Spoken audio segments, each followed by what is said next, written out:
Jumpa lagi dengan saya, Siana Ria. Kali ini saya ingin menceritakan perjalanan menggunakan flight selama PPKM level yang kesekian gitu ya di bulan September ini. Jadi memang ada kebijakan dari pemerintah bahwa siapapun yang menggunakan transportasi udara harus menyertakan bukan hanya vaksin, sertifikat vaksin, tetapi juga hasil PCR. Jadi kalau yang beberapa bulan yang lalu saya sempat terbang melalui Kuala Namu, cukup dengan swab, sekarang tidak cukup, tetapi hasilnya harus dengan PCR. Yang pertama karena saya dari kota Bogor, seperti apa di Bogor, harganya berapa, kemudian saya kembali dari tujuan Silangit, Tapanuli Utara, harganya berapa dan seperti apa kondisinya. Masalahnya kita kan kalau terbang itu harus PCR-nya negatif dulu, negatif COVID, baru kita bisa menentukan flight-nya. Karena kejadian itu juga sempat menimpa suami saya setelah isolasi, kemudian merasa sehat, baik, dan kebetulan juga ada keperluan keluar kota, tiba-tiba hasil PCR-nya masih positif. Jadi tidak bisa. Melihat beberapa aturan main PCR ya di beberapa rumah sakit, terutama rumah sakit yang bekerja sama dengan dinas kesehatan.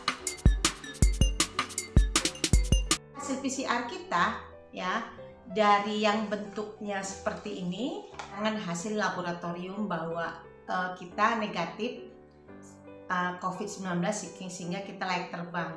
Nah sekarang yang hal-hal seperti ini tidak perlu kita bawa sertifikat vaksin seperti ini ya. Kalau anak saya kartu, kalau saya masih bentuknya seperti ini.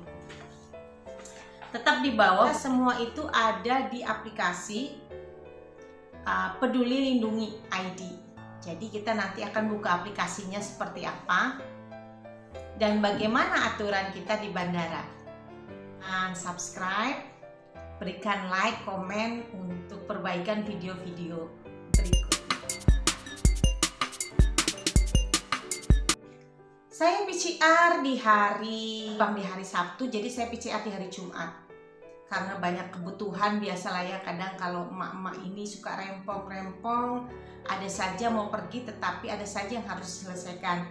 Sehingga sampai rumah sakit yang harusnya ditutup pas jam 1, saya sampai rumah sakit itu jam 1.15. Untunglah pihak rumah sakit baik ya, Bina Husada di Cibinong masih mau membantu karena saya katakan bahwa minta tolong melayani kebutuhannya untuk pemakaman orang tua di Tapanuli Utara. Kemudian mereka mau membantu prosesnya, hanya saja pengambilan sampelnya tidak di tempat yang di belakang yang khusus untuk PCR, tetapi saya harus masuk ke laboratorium. Setelah menyelesaikan urusan administrasi, saya bisa ngambil sampel. Harganya berapa? 450.000 satu orang.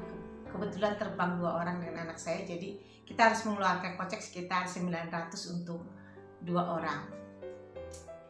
Ya, proses untuk pengambilan sampel PCR sebenarnya sih kalau sudah terbiasa biasa ya. Yang penting kita kalau mau diambil sampelnya itu jangan tegang. Karena biasanya yang ditusuk, kalau swab itu kita ditusuk hanya hidung, tapi kalau PCR hidung dan juga dia ngambil sampel di tenggorokan ya, di tenggorokan kita. Nah itu agak kesulitan sampai gitu kan, sampai ingin muntah kita rasanya. Hasilnya ditunggu jam 8 malam, katanya di info, tapi ternyata nggak di info ya, saya tetap datang jam 8 malam. Syukur hasilnya adalah negatif sih. Karena di kota sendiri kita masih bisa banyak melakukan aktivitas lain ya sambil menunggu hasil sampel.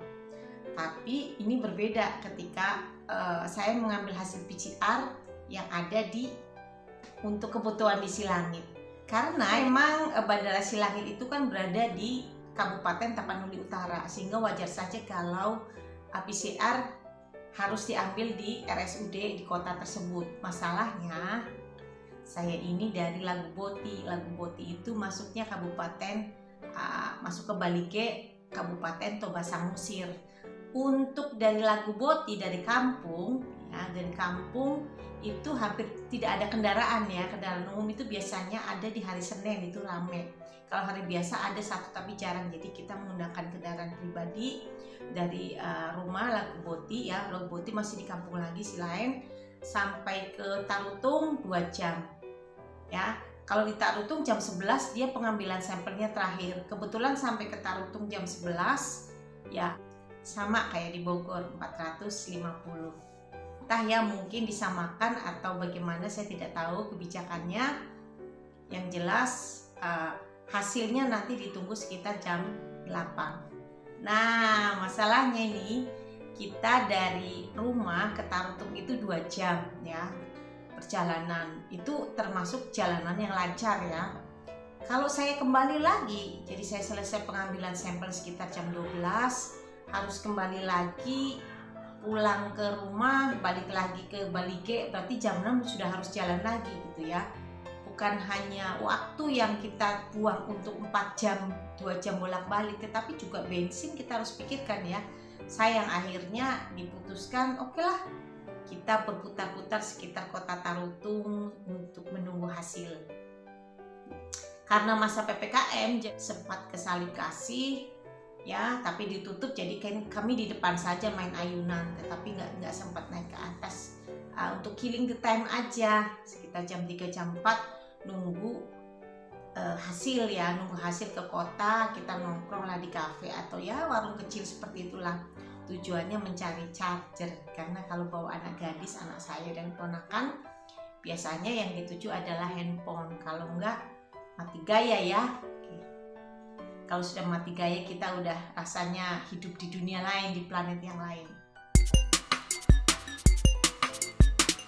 Nah, ini cerita perjalanan kita masuk bandara dengan tadi mempersiapkan sertifikat vaksin, kemudian hasil PCR ya. Ternyata di bandara memang ada yang dengan menggunakan aplikasi Peduli.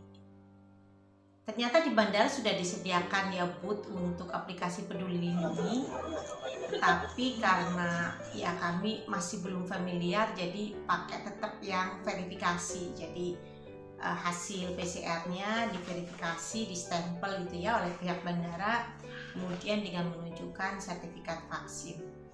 Masuklah, kemudian kita check in seperti biasa, lolos.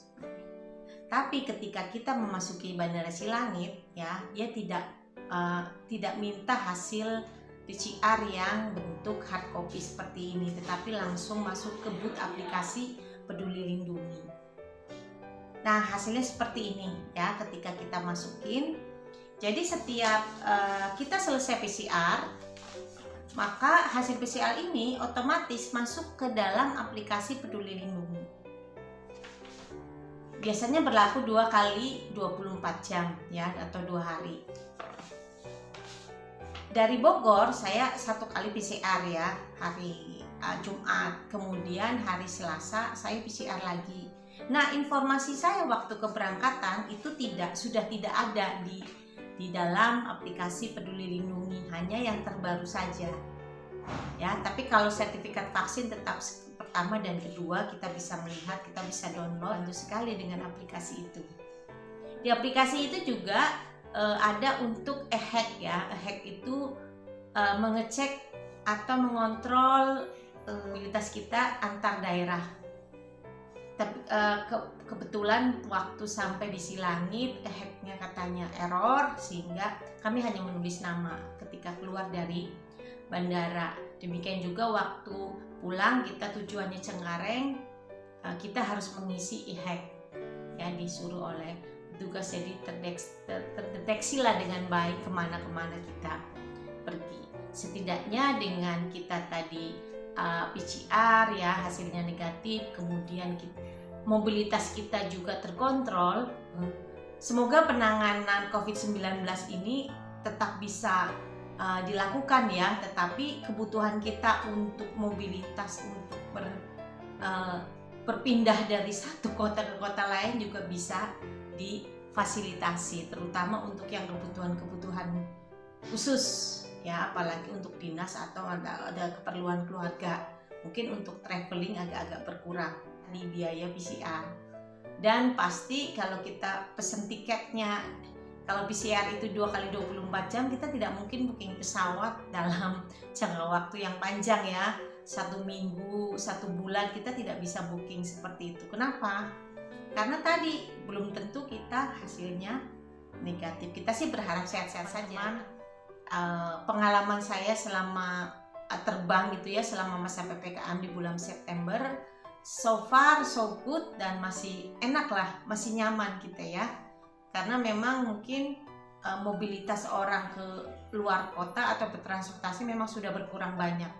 Tiga ini ya memang hanya satu baris itu dipakai dua-dua sehingga ada selang. Tapi begitu pulangnya penuh ya sudah tidak pakai selang. Penting kita ikutin prokes saja ya. Nah, untuk teman-teman silakan like, subscribe dan berikan komentarnya. Saya ingin sekali berbagi karena kita sama-sama pembelajar. Semangat selalu, hati yang gembira adalah obat. Ya, kita sama-sama melewati pandemi, tidak usah takut, seperti biasa lakukan aktivitas, yang penting ikutin prokes.